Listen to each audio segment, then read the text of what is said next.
अध्यात्म विज्ञान कोई धर्म या संप्रदाय नहीं है, ये स्पिरिचुअल साइंस है जो कुदरत के कानून पर आधारित है।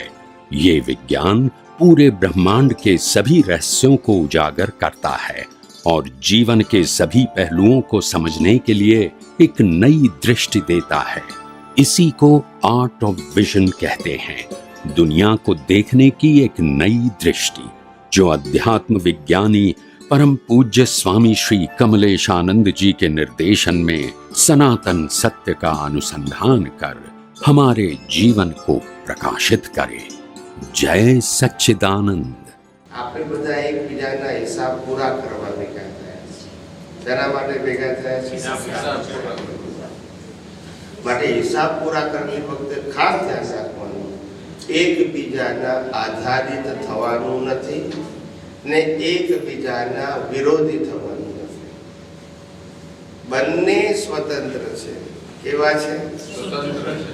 હા, તમે જુઓ કે આ પરિવારમાં, ફેમિલીમાં ઝઘડા કેમ થાય છે? દરેક વ્યક્તિને લાગે હું કહું એ સાચું છે। યસ કે નો? કારણ કે દરેક વ્યક્તિ કેવી છે? સ્વતંત્ર છે। ખ્યાલ આવ્યો? આખી બધા બીબા થોડા છે કે એક જ પ્રકારનું જ્ઞાન બધાને હોય? તો એડજસ્ટ તો સહેલું છે। આપણા દાદા ભગવાન કહેતા હતા કે પહેલા જમાનામાં છે ને ખેતરા હતા, એટલે ઘઉં હોય તો ઘઉં જ હોય, ડાંગર હોય તો ડાંગર જ હોય। પણ કળિયુગમાં એવું ના હોય। એક ચંદ્રમુખી હોય તો એક સૂર્યમુખી હોય, એક રાતે ખીલે તો એક દિવસે ખીલે। ખ્યાલ આવ્યો? એટલે બધા ફ્લાવર્સ અલગ અલગ પ્રકારના છે। કેવા છે? ઘરની અંદર, એટલે આપણે સુવાસ લેવી, ઊંડા ના ઉતરવું। સમજાય છે? જોયા કરવું, દરેકની પોતપોતાની સ્પેશિયાલિટી લઈને આવ્યા છે। શું લઈને આવ્યા છે?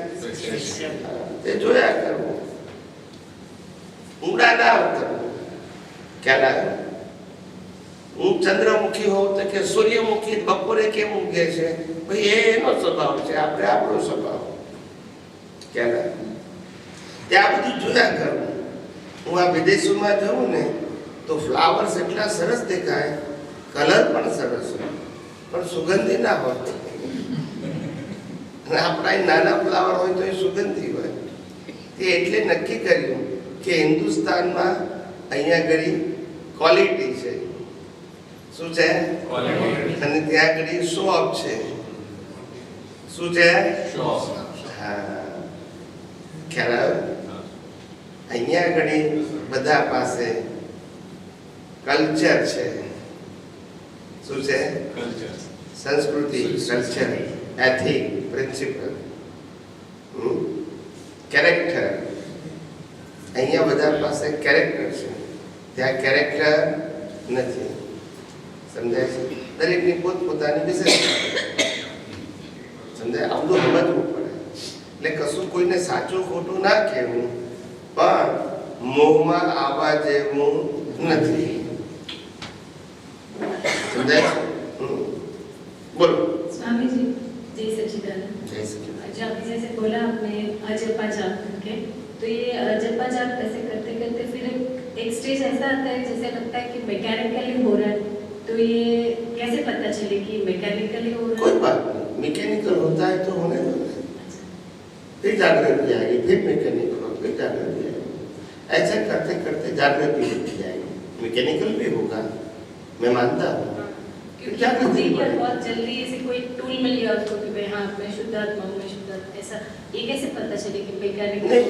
ये टूल ऐसा है कि आपको अवेयरनेस बढ़ाने के लिए हो सकता है कि आपकी अवेयरनेस अभी 5% रहती है, तो 5 में 7% होगा, 10% होगा, 100% तो नहीं होगा, मगर अवेयरनेस बढ़ाने में सहायक तो बनेगा। ये मैं कहता हूँ। तो हमको आगे बढ़ना है। मतलब कोई प्रॉब्लम नहीं है इसमें? बिल्कुल नहीं। हम मैकेनिकल अपना नाम बोलते हैं तो मैकेनिकल शुद्धात्मा बोलने में क्या तकलीफ?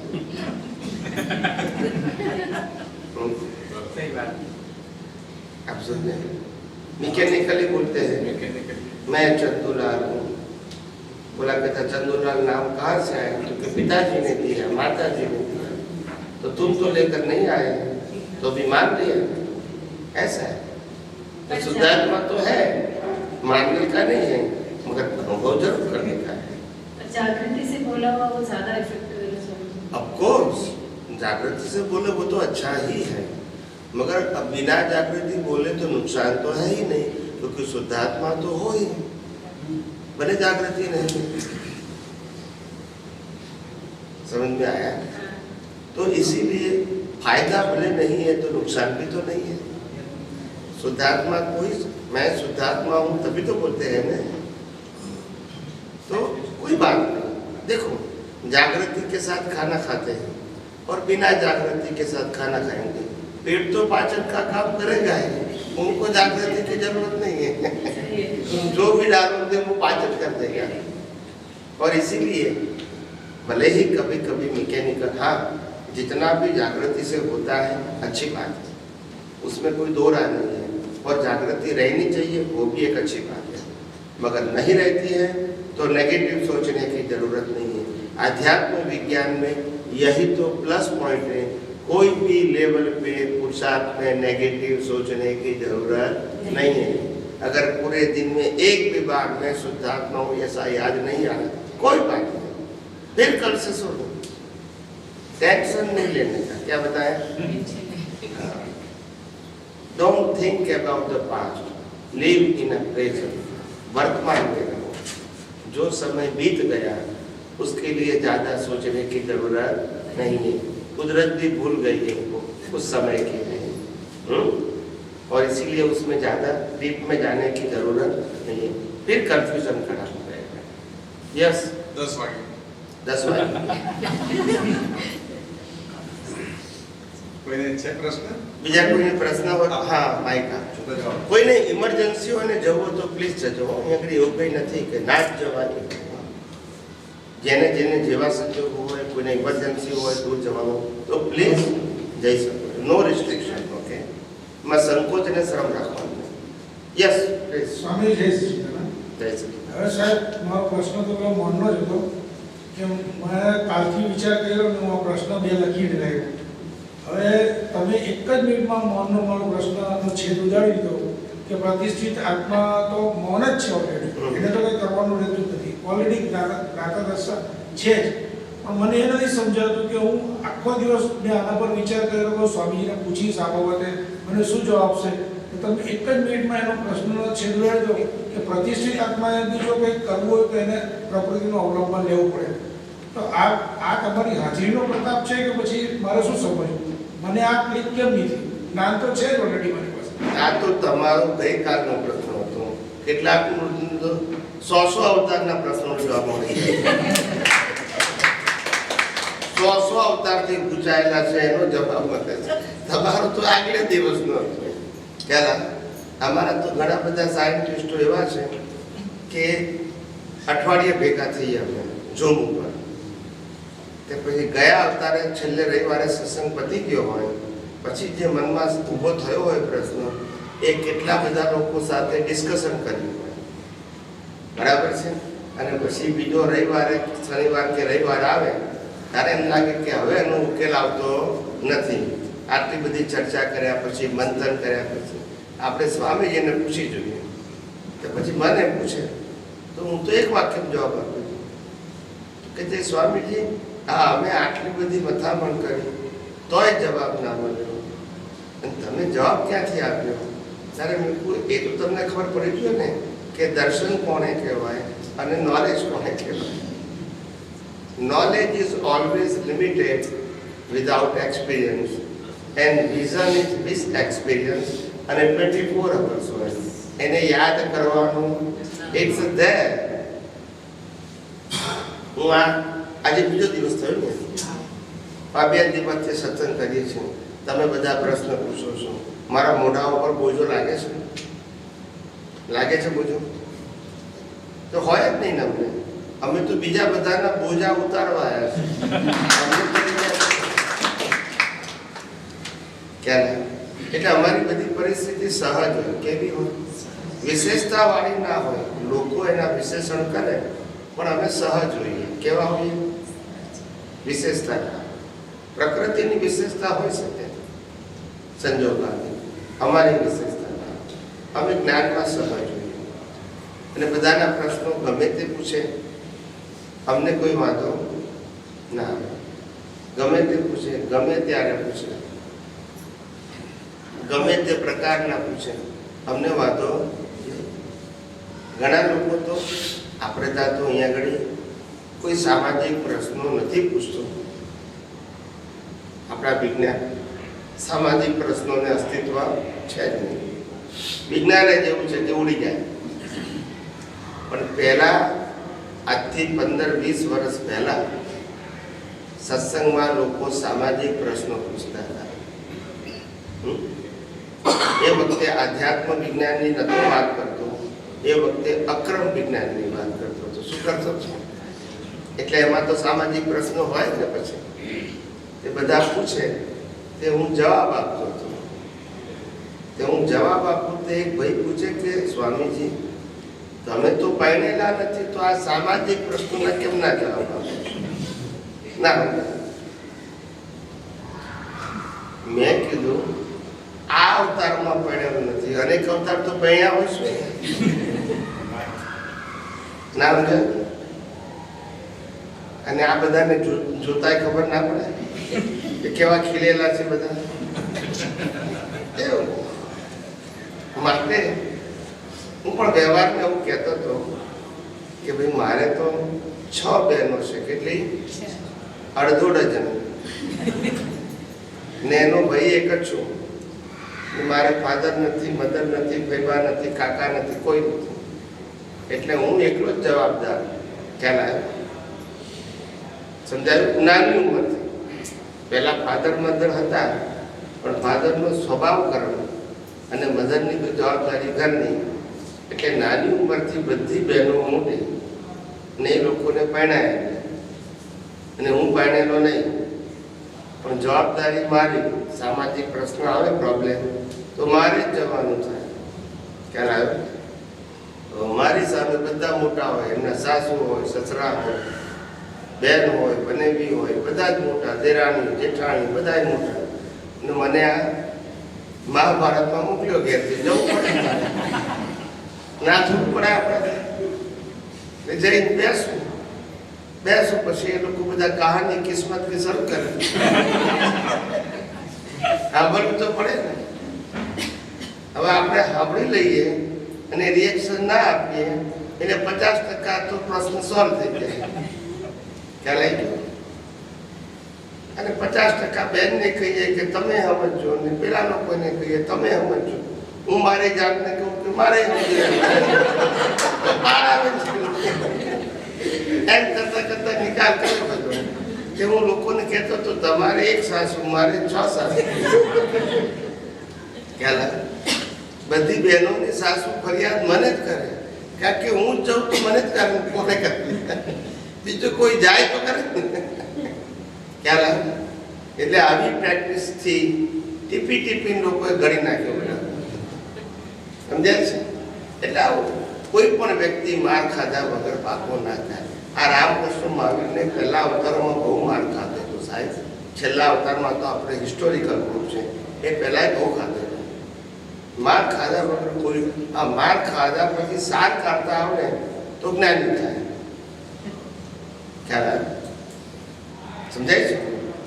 માર તો બધાને ખાવો પડે, તે સિવાય પરિપક્વતા આવે નહીં. સમજાય છે? પણ માર એવો પાકો ખાવો જોઈએ કે પછી જ્ઞાન પ્રગટ થઈ જાય. આ તો બધાને સ્મશાન વૈરાગ્ય આવે. કેવું આવે? એક ભાઈ હતા, તે દાદા ભગવાન પાસે આવ્યા અને દાદા ભગવાનને કે દાદા મને સંસારમાંથી મોહ ઉડી ગયો કે છે. દાદા કે આ જ્ઞાનીનું વાક્ય ક્યાંથી લાવ્યો? સમજાય છે? તો પેલો કે દાદા શું કરું કે છે, જીવનમાં કઈ સાર હોય એવું લાગતું નથી. તો દાદા કે તને શું અનુભવ થયો તે આવું લાગ્યું? તો કે છે કે 15 વર્ષ પહેણે થયા પણ શાંતિ વળતી નથી. ઉપાધિ ને ઉપાધિ જ છે. ખ્યાલ આવ્યો? તો દાદા કે છે મને કે છે હવે છોડાવો કે છે. શું કે છે? દાદા કે આ મેં થોડો બાંધેલો છે ઘરે. કે પણ છોડાવો, તમે જ્ઞાની છો કે છે. તો દાદા કે શું કરું બોલ? કે મને વિધિ કરી આપે હું મુક્ત થઉં કે છે. દાદા કે તું કાગળમાં લખ, તારે કેવી વિધિ કરાવી છે એવી કરી આપો. તે પેલા એ કાગળમાં લખ્યું કે એ દાદા ભગવાન આ 15 વર્ષની જૂની વાઈફ જાય અને નવી હારી આવે આવી વિધિ કરી આપી. બોલો આવાય ભાઈ, દુનિયા આવી ચાલે છે. હવે એને માર ખાઈને ઘડાયો ના કહેવાય. સમજાય છે? હા, એટલે દુનિયા આખી તો આવું જોયા કરું છું. ખ્યાલ આવે એટલે ત્યારથી જ નક્કી કર્યું કે કોઈને સુધારવા જેવા નથી, આપણી દ્રષ્ટિ સુધારી નાખવાની. પાર આવી જાય. સમજાય છે કે આપણને દુનિયા આખી લાલ દેખાતી હોય તો ચશ્માના ગ્લાસ બદલવા, લીલા કરો તો લીલા દેખાય. દુનિયા કલર કરવાની જરૂર નથી. આ દુનિયાને સુધારવા જાય તો શું થાય? એના કરતા ગ્લાસ બદલી નાખીએ શું વાંધો? ખ્યાલ આવે? દાદા ભગવાન પોતાના જીવન નાના નાના પ્રસંગો એટલા સરસ કહેતા હતા જે તમને પ્રેક્ટિકલ લાઈફમાં કામ લાગે. દાદા કે અમે કહીએ અમારા ધર્મપત્નીને કે ચા લાવો, એટલે ચા લઈને આવે. પછી અમે ચા પીએ, પણ ઉતાવળમાં ભૂલથી ખાંડ નાખવાની રહી જાય. શું થઈ જાય?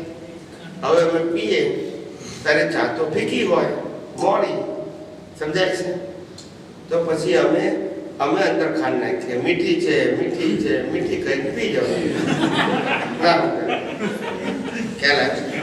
એમ આપણને હસબન્ડ વાઈફની બેને મેર ના પડતો હોય તો આપણે હારી છે હારી છે હારી છે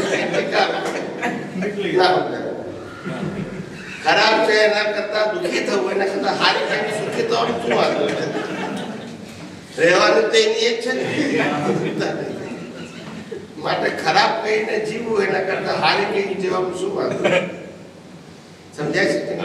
આપણા મહાન પુરુષ છે ને એમાંના એક આપણા સાઉથ ઇન્ડિયાના હે સંત તુકારામ. ટૂંકા નહીં તુકારામ. સંત તુકારામ તે એટલા ચોખ્ખા અને સરળ પુરુષ હતા, બહુ ભણેલા નતા. તે એની વાઈફ કે હવે ઘરમાં આટો બાટો છે નહીં, તમે કંઈ કામકાજ કરો, પૈસા મળે તો આટો આવે તો હું આ રોટલા બનાવું છું. તુકારામ બચારા ભણેલા નહીં ને બીજે કંઈ તો નોકરી મળે નહીં. પછી તુકારામ તો ગયા ગામમાં ફરતા કે મને કંઈ કામ આપો તો 2 પૈસા મળે.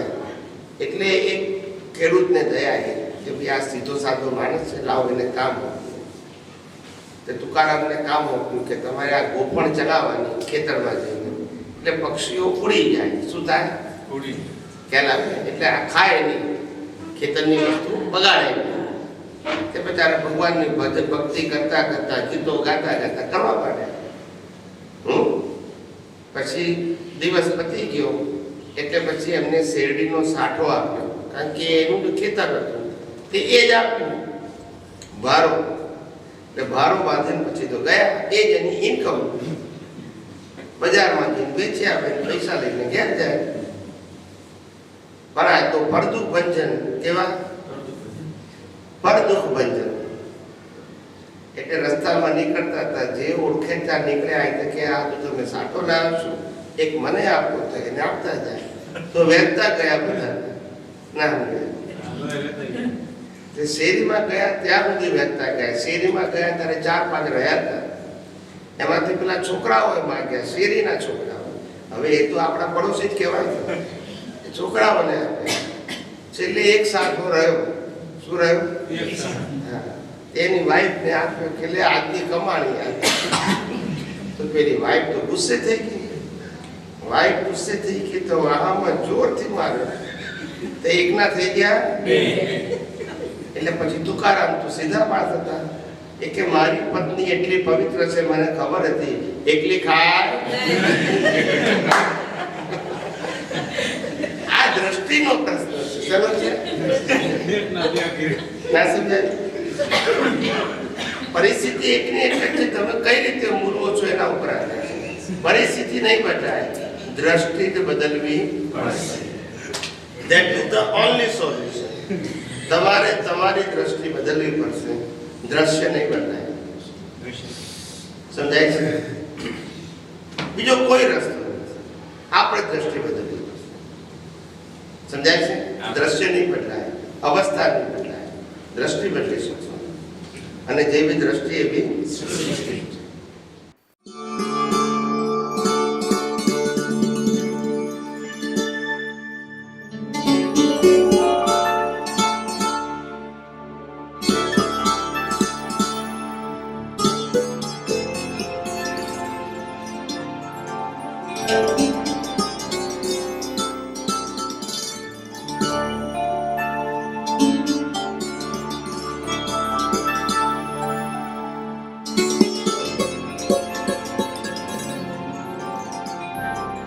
Thank you.